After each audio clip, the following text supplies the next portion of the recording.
This is 757 Saturday Sports Talk. Here is Matt Hatfield. And we welcome you back to 757 Saturday Sports Talk. Like, share, and subscribe to CoVA Sports TV. We have a special guest with us. He is the head football coach of the victorious Kellam Knights, who prevailed in a thriller on Friday night at Ocean Lakes High School, 28-21. Back and forth seesaw affair, and the Dolphins got to the 1 yard line at the very end and ran out of time. His Knights now 2-1 on the year, and he's feeling good. He's got the shades out. He's enjoying a Saturday in Virginia Beach. What a better time than now, and he's loving life. Brian Neas, the head football coach of the Knights. Good to see you, my friend. Always good to come on after a win, isn't it? Man, well, it's always better to come on after a win, but always nice to talk to you. Well, it's our pleasure. Glad you're joining us here on the program. Tell us about that win, because I know, and putting this out last night and even writing up our predictions on VirginiaPreps.com, that the Dolphins, they've been a thorn in your side. You had a triple overtime game with them a few years ago. You beat them for the first time in, I think, almost 15 years. It's a couple seasons back. But this was a big win for your team. Coming off the bye week, you played Green Run very competitively for the first half, got away in the second half, but you're 2-1. Big rivalry game with Cox coming up. Team's making some progress. Yeah, we're excited, from where we started, with, the fall camp and the progress that our young men have made, every single day with the hard work they put in. That hard work starting to show some benefits. We've got a relatively young squad, and these youngsters are growing up pretty fast. So we're excited to see their progress so far, and then, thinking about how much more they're going to make. So if we continue to get a little bit better each week, who knows what'll happen this year.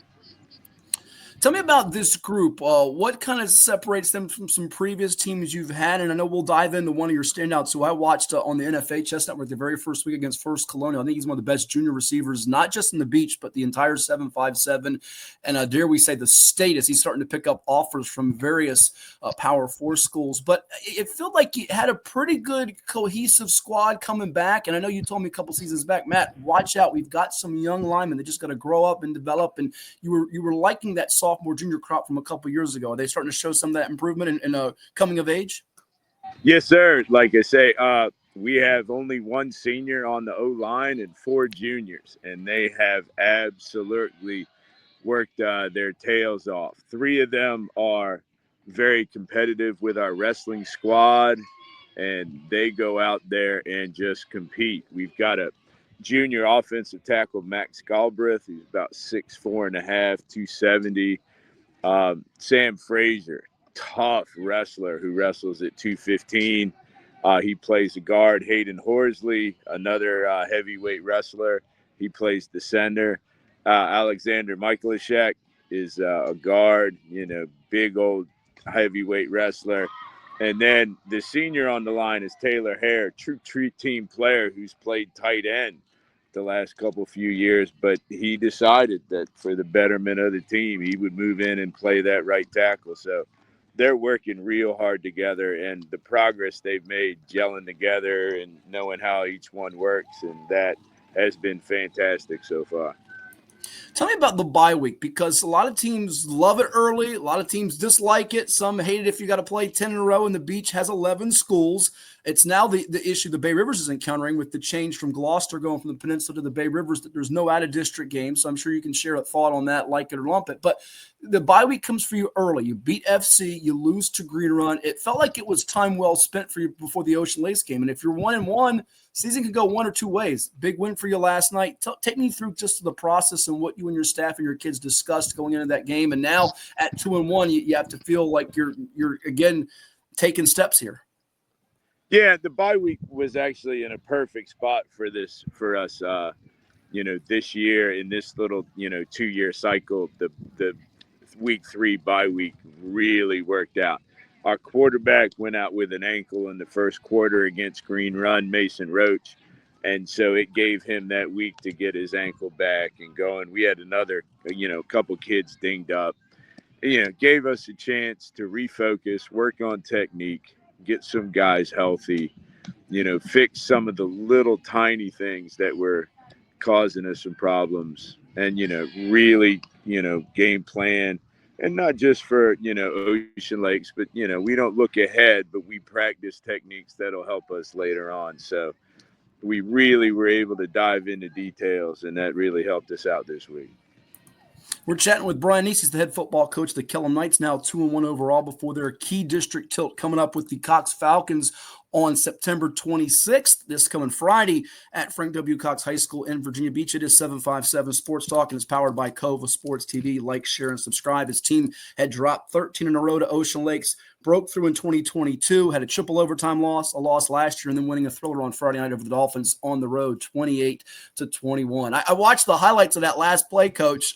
When you see the time run out, your entire, not just your sideline, but it felt like your fan section and student section that came with you, they wanted to storm the field to celebrate a win, because when it's coming down the wire like that, 3-2-1, we see it in college football and the NFL. Crazy things can happen, and you're just biting your fingernails, aren't you? I didn't realize it on the play itself, but they got a first down on that completion. So I'm sitting there screaming at the refs, run the clock, not knowing they got a first down. So they had to stop the clock real quick. And then once they set the ball, I don't know if I was trying to move the clock faster in my mind using some telepathy or something, but daggone, that was fun. And then the kids are excited. That was awesome. That was a heck of a game. Comes down to a tackle made by our junior Cash Horner. Sophomore Cash Horner, DB. Got it. I don't care how he gets him on the ground. He got him on the ground. And, man, let the celebration begin. No doubt about it. And you remember a couple years ago, that triple overtime game that you lost to the Dolphins 20-13. I know they got you 21-3 last year, and you beat them, I mentioned, 15-7 in 2022. As a coach, are you thinking, oh, no, if they scored us, are they going for two? Or are they going overtime? What's kind of going through your mind? Are you going through the different scenarios and possibilities as it's all scramble mode there? Take me through what the head coach is thinking. In my mind, they're going for two. And so we had already talked, which formation they had. They had a couple of 3-yard plays, that they could use. And we had, kind of figured out what we wanted to do. We were ready to jump into that if we had to. I had one more timeout left, so I could have burned one and set up. But, thank goodness I didn't even have to worry about it. Didn't come down to that. Let's dive in on the offensive weaponry. I sort of hinted at it earlier. Aaron Smith, he's been balling out. I know coming into last night, 10 catches for 260 yards and 2 touchdowns, and he was off to the races a couple of times on Friday night as well. And I believe you got a new quarterback with him, because your projected starter transferred out late in the summer, but I think it's Mason Roach. Just speak on what Smith has done, because you've moved him around. He's not just played wide receiver. He's been all over the field, and he's been one of the best playmakers in the entire beach. Yeah, he is. He's a special athlete, and more importantly, he's a good kid. And so we're going to take advantage of his skill set. So, against Ocean Lakes, he started off the game as quarterback. So we put him back there and let him run around a little bit, let him throw a little bit. And then we'll move him. We'll play him outside. We'll play him in one of the slot positions. We opened up the offense this year, for 75 years, I guess, or we've only been open for 62. Kellam's always had a tight end. We've always had that guy at the end of the line. We went away from that this year.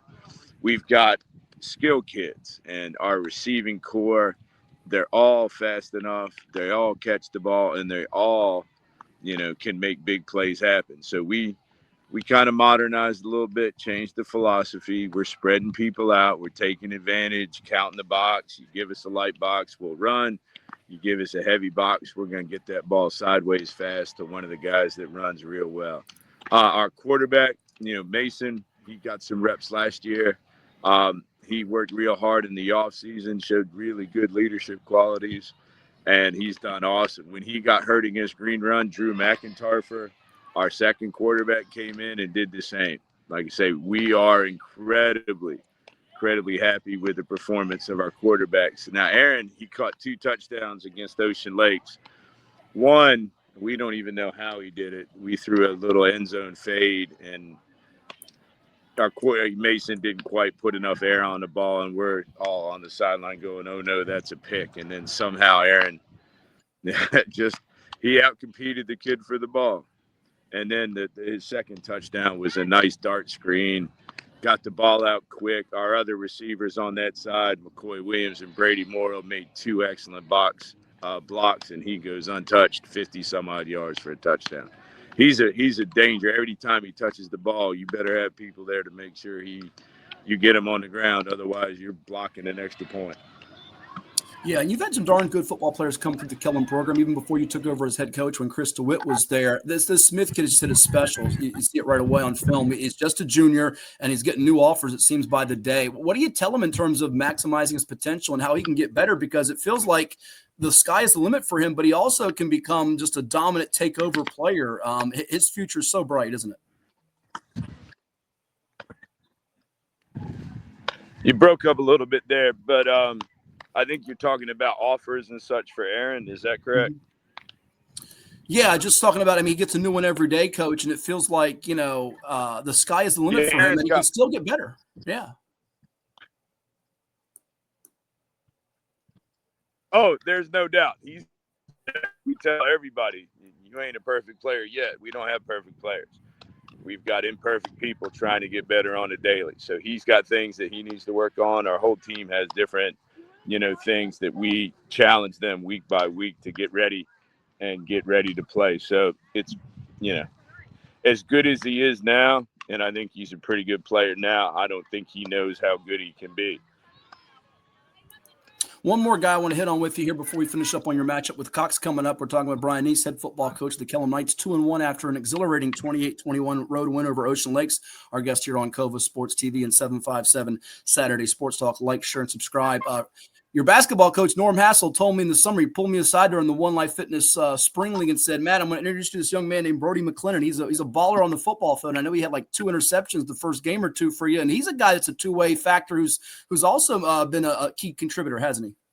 100%. He had a punt return last night, about a 70-yard punt return, got us down to the 9-yard line. It led us to an easy score. He's making plays on offense. He's making plays on defense. He has been absolutely has stepped up and filled in one of the roles that we really needed. He's playing a great free safety right now.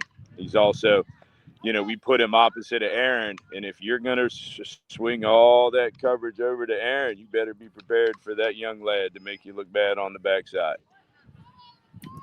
No doubt about it. Now, a massive game for you coming up at Cox. We mentioned it. You're sitting at 2-1. They're at 2-2. They played Green Run pretty competitively. Did not allow a point in the second half. And I know you've lost as a program. I think it's 11 in a row to them. But to get a chance to break through against them, 3-1. I know the goal is playoffs. How do you go about beating the Falcons on the road and getting another milestone type of win? Yeah, this is going to be a tough one. They are an incredibly well-coached team.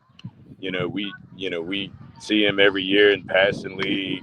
I know all their coaches. We've all been friends for a long time, but they are well coached. They're a disciplined football team. They are going to be exactly where they're supposed to be on every play. What we need to do is match, focus, and then make sure we get the ball into the hands of the people that can make the big plays. So we're going to work real hard to make sure that we are focused on our jobs.